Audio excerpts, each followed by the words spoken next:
शिष्य, गुरुजी, मैंने सुना है कि अगर इंसान होशियार हो, तेज दिमाग वाला हो, तो वह दुनिया जीत सकता है।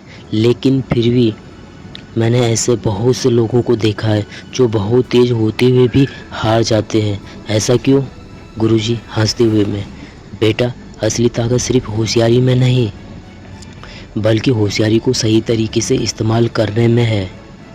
दुनिया में बहुत से लोग सिर्फ इसलिए हार जाते हैं क्योंकि वो दूसरों के सामने अपनी चालाकी दिखाने लगते हैं और बस यही उनकी कहानी ख़त्म हो जाता है। शिष्य, मतलब अगर मैं ज़्यादा होशियार हूँ तो मुझे ये दिखाना नहीं चाहिए। गुरुजी, बिल्कुल, अगर तुम किसी से ज़्यादा होशियार दिखोगे तो वह इनसिक्योर फील करेगा, तुमसे जलन करने लगेगा और फिर तुम्हें गिराने की कोशिश करेगा, खासकर अगर वो तुमसे ऊपर है, तुम्हारा बॉस, तुम्हारा लीडर या कोई ताकतवर इंसान।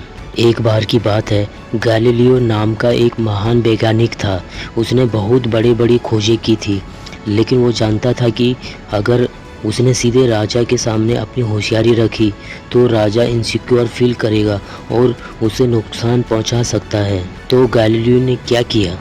उसने राजा की खूब तारीफ़ की, उसकी महानता के किस्से सुनाए, उसकी प्रशंसा की और फिर धीरे धीरे अपनी खोजें बतानी शुरू की। राजा खुश हो गया, उससे लगा कि ये डिस्कवरीज उसकी वजह से हुई है और बदले में गैलीलियो को ढेर सारा इनाम मिला। अब सोचो बेटा, अगर गैलीलियो सीधे राजा से बोल देता, राजा साहब, आपसे ज़्यादा होशियार तो मैं हूँ, तो क्या होता? शिष्य हल्का सा मुस्कुराते हुए, राजा गुस्सा हो जाता और उससे ख़त्म करवा देता। गुरुजी, एग्जैक्टली, पावरफुल लोगों को खुद से ज़्यादा होशियार लोग पसंद नहीं आते। उन्हें सिर्फ वही पसंद आता है जो उनकी ग्रेटनेस को बढ़ाए। इसलिए कभी भी अपने बॉस, अपने लीडर या किसी भी ताकतवर इंसान से ज़्यादा होशियारी बनने की कोशिश मत करो, बल्कि उन्हें ये फील कराओ कि वे सबसे ज़्यादा इंटेलिजेंट हैं। इस कानून से क्या सीख मिला? पहला, हमेशा याद रखो, लोगों को अपनी होशियारी दिखाने के बजाय उन्हें उनकी ग्रेटनेस फील कराओ। दूसरा, अगर किसी से ज़्यादा होशियार हो तो अपनी बात इस तरह रखो कि उससे लगे कि ये उसकी ही सोच थी। तीसरा, हमेशा अपनी असली ताकत को सही समय तक छुपा कर रखो, जब तक कि तुम पूरी तरह सुरक्षित ना हो।